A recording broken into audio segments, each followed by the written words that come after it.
ಪ್ರಿಯ ವೀಕ್ಷಕರೇ, ದೇಶ ಕೋಶ ಪರಂಪರೆ ವಾಹಿನಿಗೆ ಸ್ವಾಗತ.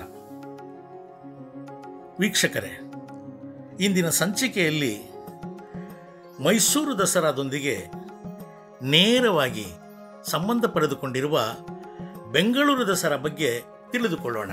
ಬನ್ನಿ.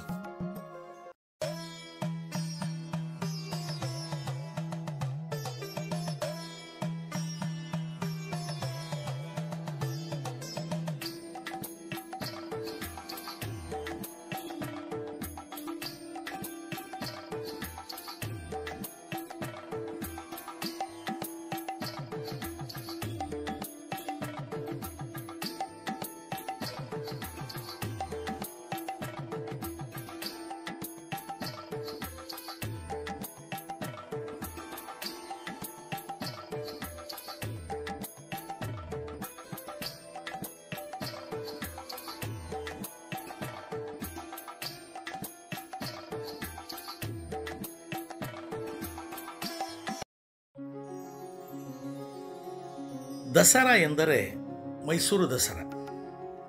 ಅದು ನಾಡಿನ ದೊಡ್ಡ ಉತ್ಸವ. ಇಂದು ನಾಡಿನ ಇತರೆಡೆಗಳಲ್ಲೂ ದಸರಾ ಉತ್ಸವಗಳು ಜರುಗುತ್ತಿವೆ. ಮೈಸೂರು ದಸರೆಗೆ ಹೇಗೆ ಒಂದು ಇತಿಹಾಸ ಹಾಗೂ ಪರಂಪರೆ ಇದೆಯೋ ಹಾಗೆ ಬೆಂಗಳೂರಿನ ದಸರೆಗೂ ಇದೆ.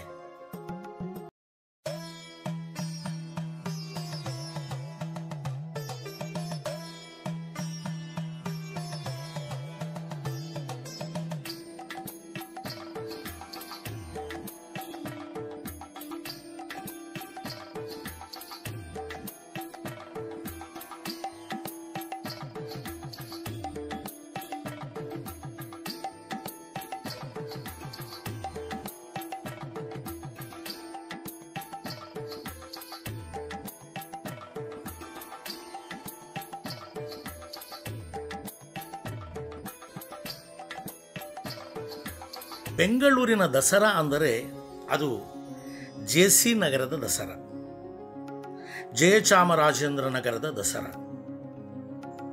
ಇನ್ನೂ ಸುಲಭಕ್ಕೆ ಅರ್ಥವಾಗುವಂತೆ ಹೇಳಬೇಕೆಂದರೆ ಅದು ಮುನಿರೆಡ್ಡಿಪಾಳ್ಯದ ದಸರಾ.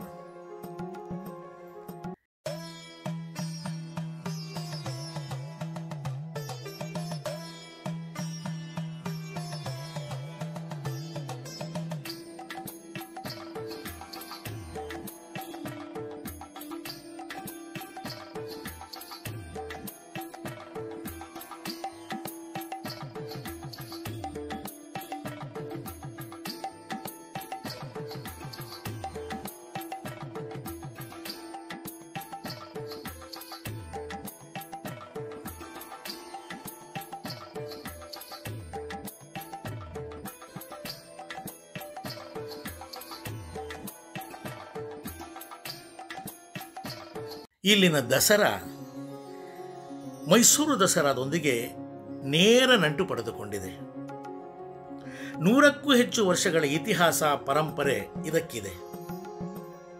ಮೈಸೂರಿನ ಅಶ್ವದಳದ ಸೇನಾಪಡೆ ಹಿಂದೆ ಈ ಪ್ರದೇಶದಲ್ಲಿತ್ತು. ಆಗೆಲ್ಲ ಈ ಪ್ರದೇಶವನ್ನು ಮೈಸೂರು ಲ್ಯಾನ್ಸರ್ ಎಂದು ಕರೆಯುತ್ತಿದ್ದರು. ಇಂದಿಗೂ ಕೆಲವರ ಬಾಯಲ್ಲಿ ನ್ಯೂ ಸವಾರ್ ಲೇನ್ ಎನ್ನುವ ಪದ ಕೇಳಿಬರುತ್ತದೆ. ನಮ್ಮ ಬಾಲ್ಯದಲ್ಲಿ ಈ ಪದಗಳು ಹೆಚ್ಚು ಬಳಕೆಯಲ್ಲಿತ್ತು. ನಾವು ಓದುತ್ತಿದ್ದ ಶಾಲೆಗೆ ನ್ಯೂ ಸವಾರ್ ಲೈನ್ ಶಾಲೆ ಎಂದೇ ಕರೆಯುತ್ತಿದ್ದರು. ಇಲ್ಲಿನ ಅಶ್ವದಳದ ಸೇನಾಪಡೆ ದಸರೆಯ ಸಂದರ್ಭದಲ್ಲಿ ಮೈಸೂರಿಗೆ ಹೋಗಿ ಪಾಲ್ಗೊಳ್ಳಲು ಸಾಧ್ಯವಿರಲಿಲ್ಲ. ಆ ಕಾರಣದಿಂದ ತಾವು ಇದ್ದಲ್ಲಿಯೇ ಪುಟ್ಟದಾಗಿ ದಸರೆಯ ಆಚರಣೆಯನ್ನು ಆರಂಭಿಸಿದರು. ಅದು ಬರುಬರುತ್ತಾ ಈ ಪ್ರದೇಶದಲ್ಲಿನ ಸಾರ್ವಜನಿಕ ದಸರೆಯಾಯಿತು.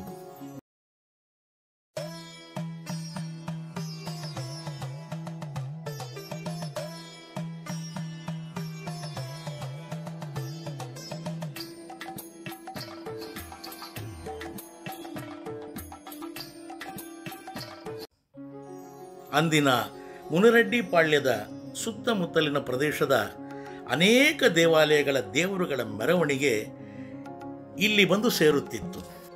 ಮೊದಲಿಗೆ ಅಲಂಕೃತ ದೇವರುಗಳನ್ನು 4 ಮಂದಿ ತಮ್ಮ ಹೆಗಲುಗಳ ಮೇಲೆ ಹೊತ್ತು ಸಾಗುತ್ತಿದ್ದರು. ನಂತರ ಗಾಲಿಗಳಿರುವ ಮರದ ತೇರುಗಳು ಸೇರ್ಪಡೆಗೊಂಡವು. ಮುನಿರಡ್ಡಿ ಪಾಳ್ಯದ ಮುಖ್ಯ ರಸ್ತೆಯ ತುದಿಯಲ್ಲಿನ ಮೈದಾನ ಪ್ರದೇಶದಲ್ಲಿ ಉತ್ಸವದ ದೇವರುಗಳು ನೆರೆಯುತ್ತಿತ್ತು. ಹಾಗೆ ಜನಜಾತ್ರೆಯೂ ಸೇರುತ್ತಿತ್ತು. ಬಣ್ಣ ಬಣ್ಣದ ಮಿಠಾಯಿ ಗಾಡಿಗಳು ಗಂಟೆ ಶಬ್ದದೊಂದಿಗೆ ಬರುತ್ತಿದ್ದವು. ಮಕ್ಕಳ ಮನರಂಜನೆಯ ಮೇಲೇರಿ ಕೆಳಗಿಳಿಯುವ ತೊಟ್ಟಿಲುಗಳು, ದುಂಡಗೆ ಸುತ್ತುವ ಸಲಾಕೆಯ ಕುದುರೆಗಳು ಅಲ್ಲಿರುತ್ತಿದ್ದವು. ಹಾವಾಡಿಸುವವರು, ಸರ್ಕಸ್ಸಿನ ಚಮತ್ಕಾರ ಮಾಡುವವರು, ವಿವಿಧ ಮಣಿ ಸರ ಆಟಿಕೆಗಳನ್ನು ಮಾರುವವರು, ಹೀಗೆ ಅದೊಂದು ಅಪ್ಪಟ ದೇಸಿ ದಸರಾ ಆಗಿತ್ತು. ನವರಾತ್ರಿಯ ಆ 9 ದಿನಗಳು ದೇವಾಲಯಗಳಲ್ಲಿ ಪೂಜಾ ಕಾರ್ಯಗಳು ವಿಜೃಂಭಣೆಯಿಂದ ಜರುಗುತ್ತಿತ್ತು. ಪ್ರಸಾದ ವಿತರಣೆ ಸಮಯಕ್ಕೆ ಹುಡುಗರ ನೂಕುನುಗ್ಗಲು ಹೆಚ್ಚಾಗುತ್ತಿತ್ತು. ಕೆಲವೆಡೆ ಪ್ರತಿನಿತ್ಯ ಹರಿಕತೆ ಏರ್ಪಡಿಸುತ್ತಿದ್ದರು. ಮುಂದೆ ಕೆಲ ಸಂಘ ಸಂಸ್ಥೆಗಳು ಹುಟ್ಟಿಕೊಂಡು ಅವರೂ ತಮ್ಮ ದೇವರುಗಳೊಂದಿಗೆ ಉತ್ಸವದಲ್ಲಿ ಪಾಲ್ಗೊಳ್ಳುವಂತಾಯಿತು. ಒಮ್ಮೆ ಕೆಲ ಕಿಡಿಗೇಡಿಗಳ ಕಾರಣದಿಂದ ಉತ್ಸವ ಕೋಮುಗಲಭೆಯ ಸ್ವರೂಪ ಪಡೆದುಕೊಂಡಿತು. ಅಲ್ಲಿಂದೀಚೆಗೆ ದಸರಾ ಪೊಲೀಸ್ ಭದ್ರತೆಯಲ್ಲಿ ನಡೆಯುವಂತಾಯಿತು.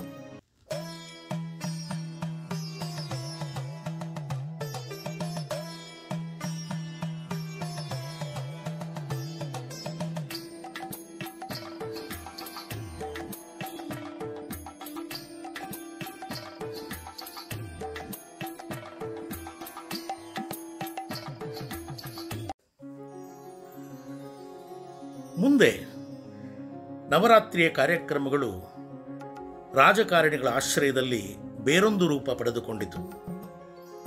ಮುಖ್ಯ ರಸ್ತೆಯಲ್ಲಿನ ಸರ್ಕಾರಿ ಆಸ್ಪತ್ರೆಯ ಬದಿಗಿದ್ದ ಮೈದಾನದಲ್ಲಿ ದೊಡ್ಡ ವೇದಿಕೆಯಲ್ಲಿ ನಾಟಕ, ಸಂಗೀತ ಇತ್ಯಾದಿ ಸಾಂಸ್ಕೃತಿಕ ಕಾರ್ಯಕ್ರಮಗಳು ನಡೆಯತೊಡಗಿದವು.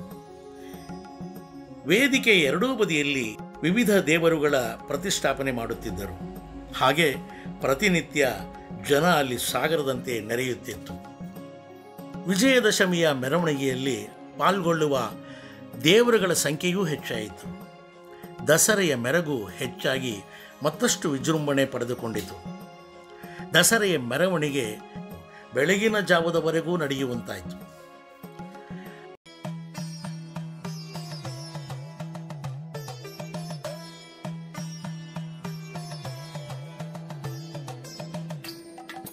ವರ್ಷಗಳುರುಳಿದಂತೆ ನವರಾತ್ರಿ ಒಳಗೊಂಡಂತೆ ದಸರೆಯ ಉತ್ಸವದ ರೂಪು ಬದಲಾಗಿ ಹೋಯಿತು.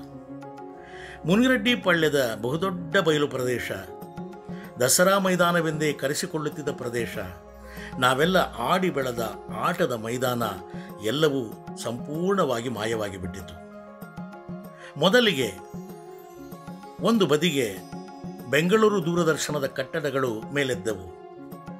ನಂತರ ದೂರದರ್ಶನದ ಹಿಂಭಾಗದ ಪ್ರದೇಶ ಮತ್ತು ಸರ್ಕಾರಿ ಆಸ್ಪತ್ರೆಯ ಬದಿಗಿದ್ದ ಪ್ರದೇಶದಲ್ಲಿ ರಕ್ಷಣಾ ಇಲಾಖೆಯ ವಸತಿ ಕಟ್ಟಡಗಳು ನಿರ್ಮಾಣವಾದವು.